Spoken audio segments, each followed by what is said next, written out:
Hello, and welcome to another edition of From the Desk of. I'm Jim Cohen, CEO of Minneapolis Jewish Federation, and I'm thrilled to welcome to the desk today Rabbi Jill Avrin, who's the Director of Campus Affairs and Senior Educator at the Jewish Community Relations Council of Minnesota and the Dakotas. You got it. Welcome, Rabbi Jill. Thank you. Thank you for having me. I'm so glad that you could join us today.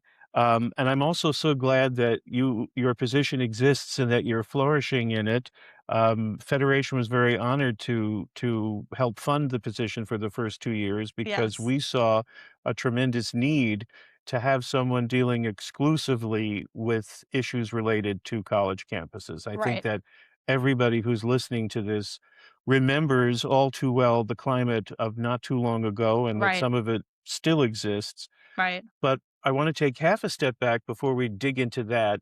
What was appealing about this position to you? How did you get to Yeah. joining the JCRC? I appreciate it. And I want to start with an expression of gratitude for recognizing the need for this type of work on campus. So if there are people who are listening, especially other federations around the country, it really is so important to have someone sort of dedicating their full-time energy We'll send them the toward video. campus. So you can send them the video. But really, thank you Our for pleasure. recognizing this need and for helping to support the work. So that's number one. And in many ways, my own college experience was really formative in putting me on the path toward wanting to become a rabbi in the first place. I went to the University of Minnesota, majored in Jewish studies, one of 4 Jewish studies majors Wow. in the early 2000s. And it was my first experience with antisemitism on University of Minnesota College campus. First time I sat in a classroom environment, in a class called, History of the Arab-Israeli Conflict, where really the first time my eyes were sort of open to the real world, should we say, in a different way than I was in high school. And so I think even those personal experiences that I had as a college student really helped to ensure that, even before I considered stepping into this role, really having a passion for supporting college students, wherever they find themselves, and really recognizing that through my own experience, there really is a need for professionals to be trying to figure out how can we best support Jewish students on college campuses. And so in the last few years leading up to me deciding to apply for this position and step into this role, I was on the board of directors for Minnesota Hillel. And so it was really that experience. I was on the board during October 7th and sort of helped at that time.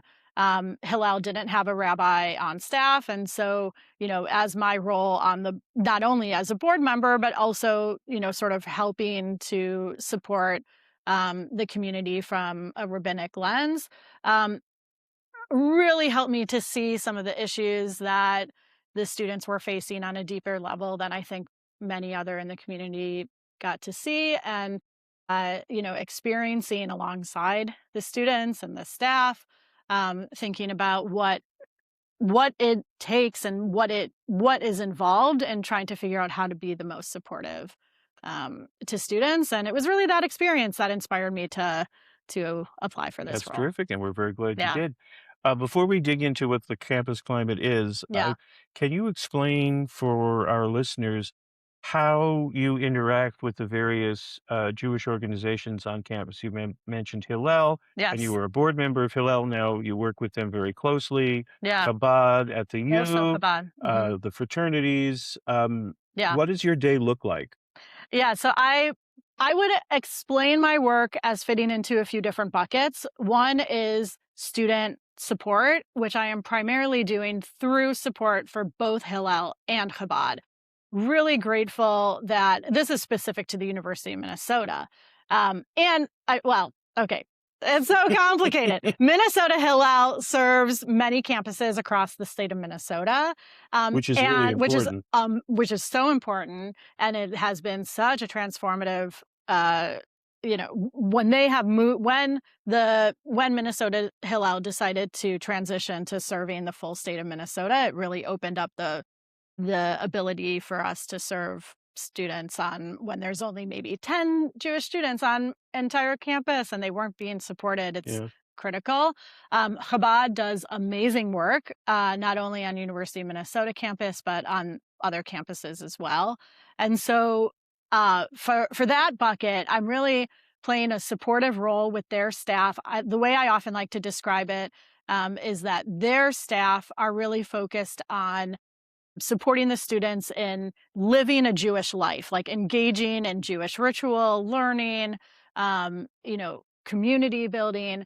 And what I am doing is sort of stepping in and trying to help support them, thinking about the way that they are able to engage in their broader campus experience. So how can I support them when they're facing incidents of anti-Semitism as they come up, but not to only be reactive. I think one of the reasons why our community and you all recognize the need for a full-time position is to help try to move us away from being only reactive. Like, a student experiences anti-Semitism in the classroom and we respond to it, but how can we actually put initiatives into place? And so, for example, yes, I am supporting students when incidents occur.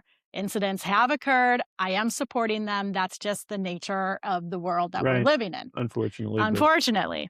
And in addition to that, also trying to put initiatives into place to try to help be more proactive. So this first year, I led a fellowship called the Koach Fellowship. It was an advocacy fellowship, supported by both Hillel and Chabad. Most students from the University of Minnesota, but we also had a student from St. Thomas and from St. Olaf as well who participated in that program. And that was really to help them build the skills to be able to advocate for themselves in the classroom with administration, with their peers, and to be able to, learn the skills in advance. So it's not always going to be the case that, they experience anti-Semitism and then they have to have an adult professional step in. We want right. them to have those skills themselves. So that's sort of part of that proactive work.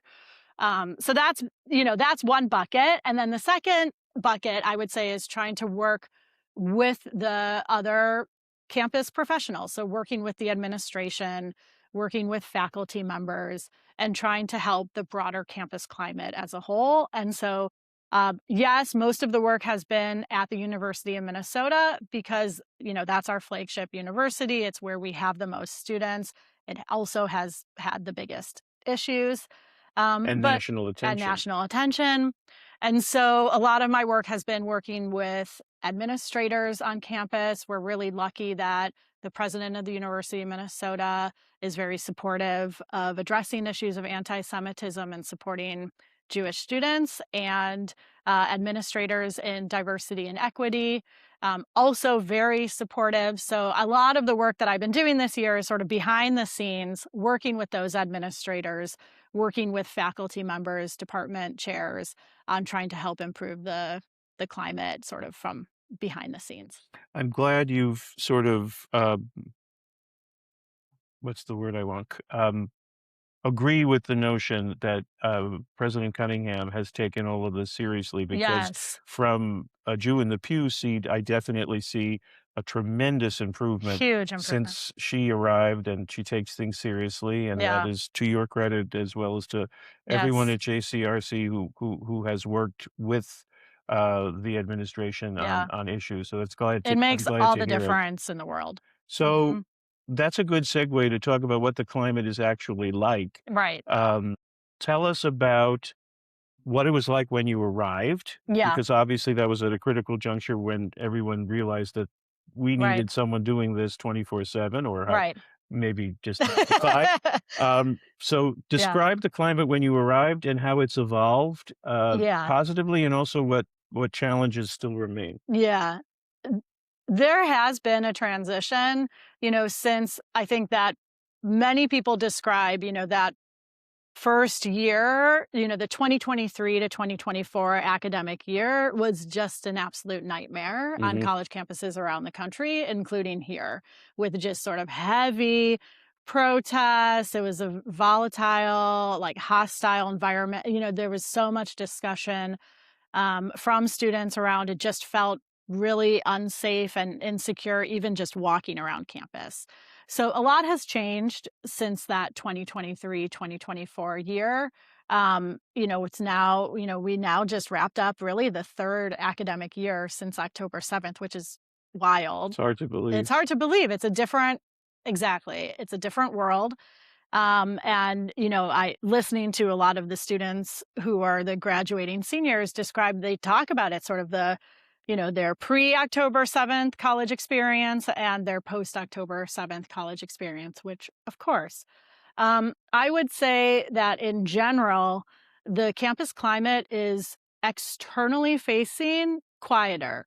And I think that is true across the country. There are not encampments, you know, popping up every week. There's not major protests happening at the level that we saw in that 2023-2024 academic year. Right. And at the same time, there's still actually growing anti-Semitism on college campuses. So it's just taking a different shape. And a lot of the research has shown that it is showing up in a lot of different ways. Showing up in the classroom. There is, obviously there's a lot of research that has identified growing anti-Israel sentiment. We know this to be the case amongst younger generations.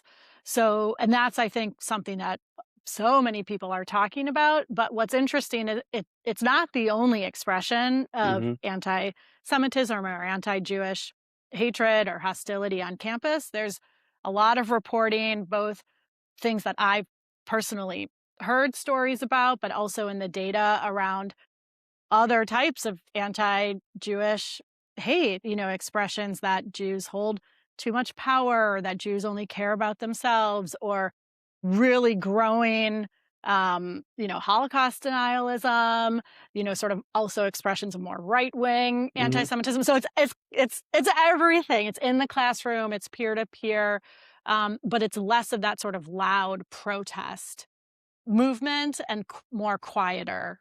You mentioned research, and I know that Yeah, a lot of, your work, and I've been to a right. presentation that you did, is based on research, studies, Yeah, etcetera.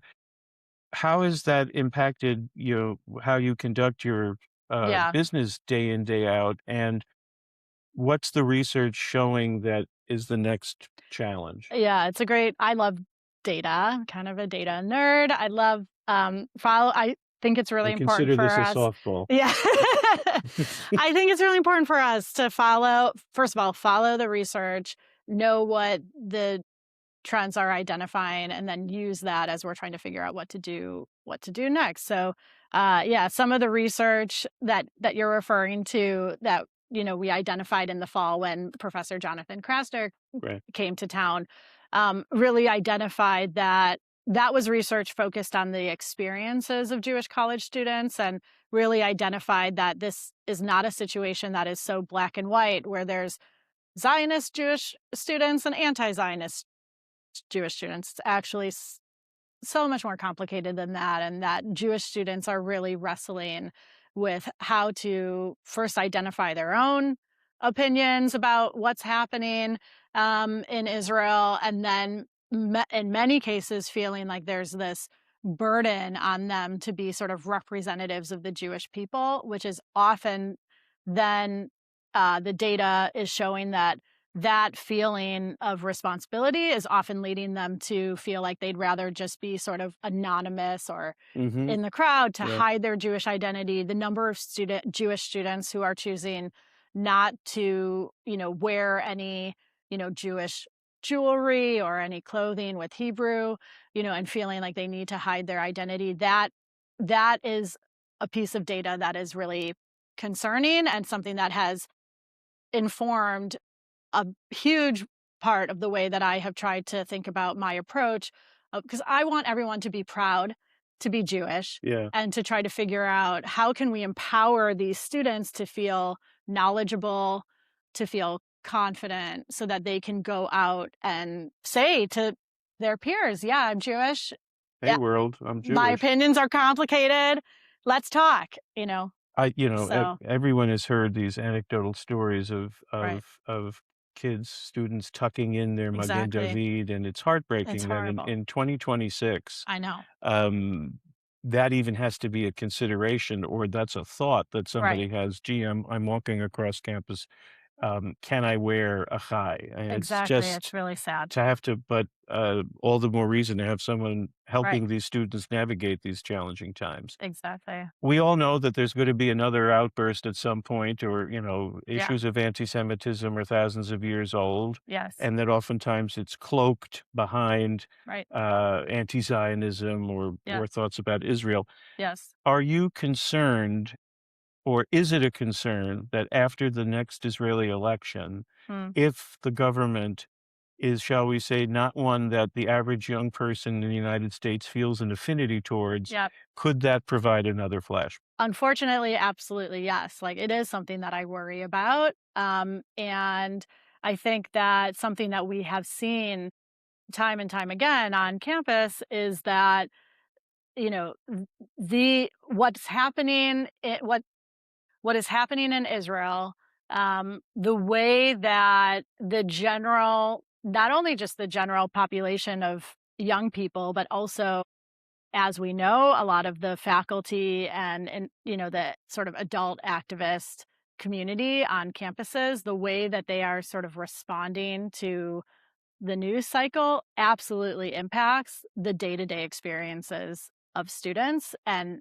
only encourages, whether it is protests or whether it is side commentary that's happening in a classroom setting, there's absolutely going to be a direct impact. And I think there are many people right now who are really nervous Mhm. about the upcoming election and the impact that it might have on the student How do experience. you handle dealing directly with a student, or dealing directly with faculty, if there's commentary or unfair or frankly anti-Semitic Yeah. editorializing in the classroom? What are Yeah. some techniques that you've used, or how do you get someone to have the confidence to go back to class? It's really hard.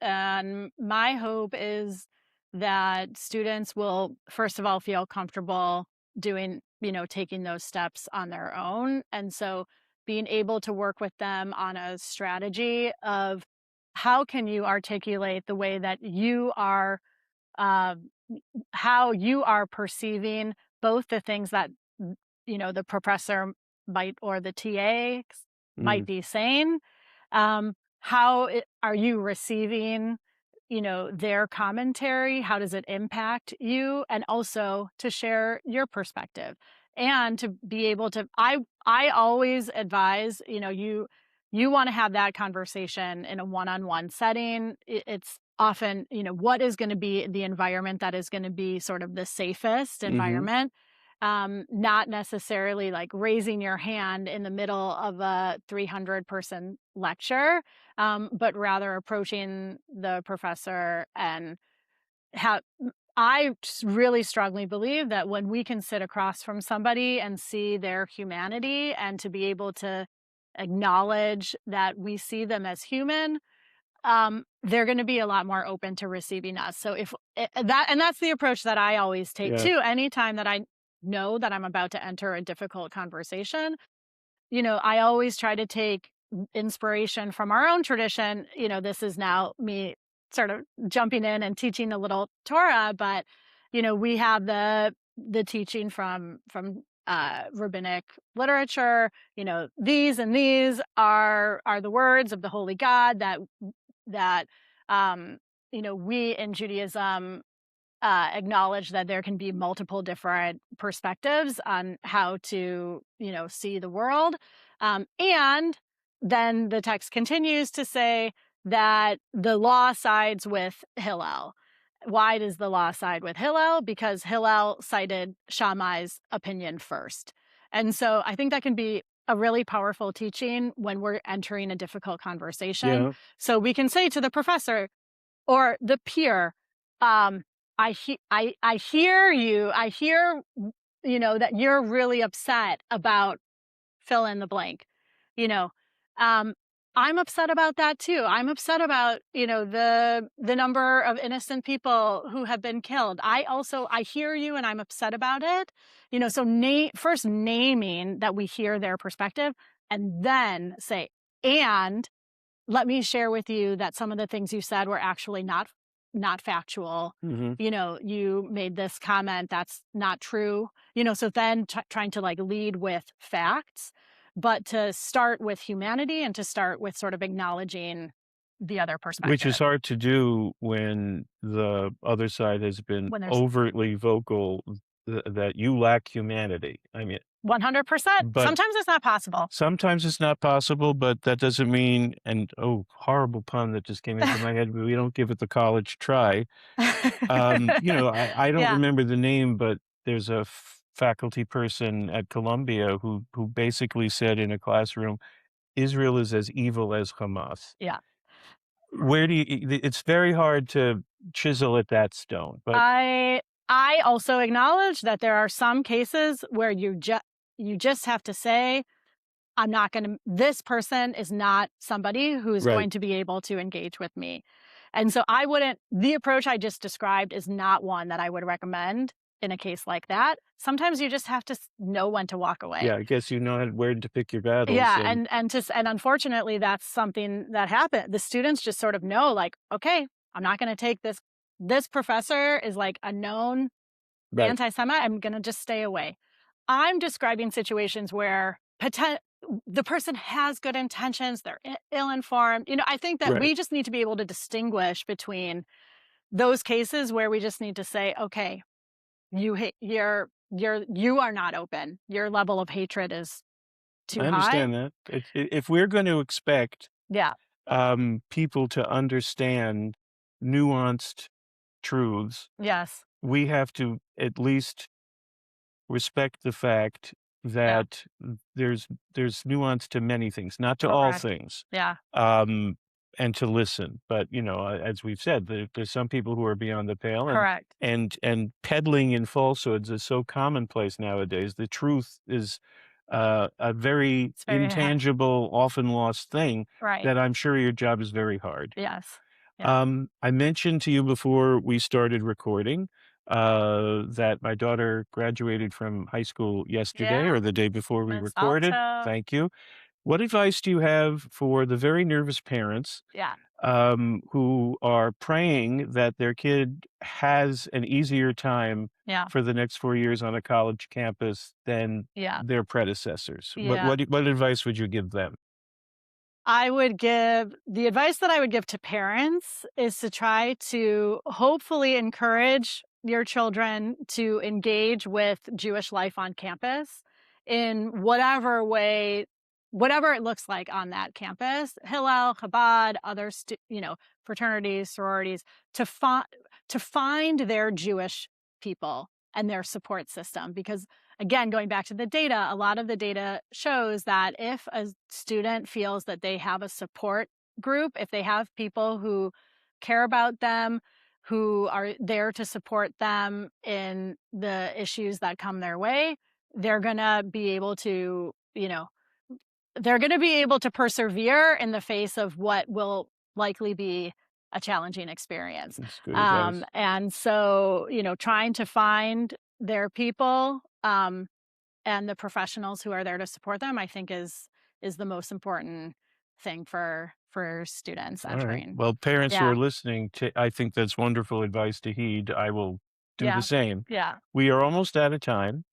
I want to thank you again for joining me at the desk today. One Thank you. final lighthearted question for you. Yes. With your time at the U or any of the other universities and colleges that you work with, what has been your favorite non-Jewish moment?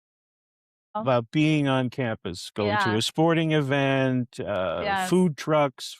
What about Yes. being involved in college life other than your day job have you enjoyed the most? Yeah. Well, it's really just fun for me to be back on campus because like I shared earlier, I was a student at the University of Minnesota, and still now I show up and I'm like, wow, look at this big apartment complex that did not exist when I was a student. I love going to Shuang Chang is one of my favorites. Al's breakfast. So it still brings me small joy to be able to go to some of these restaurants that I went to when I was a student. And It's yeah, always I went about to, the food, isn't it's it? about I was up with I mean, go Gophers. I love Gopher sports, but it's always about the food. It's always about the food. Yeah. Well, on that note, thank you again for joining me Thank today. you. And until next time, I'll see you at the desk of. Bye now.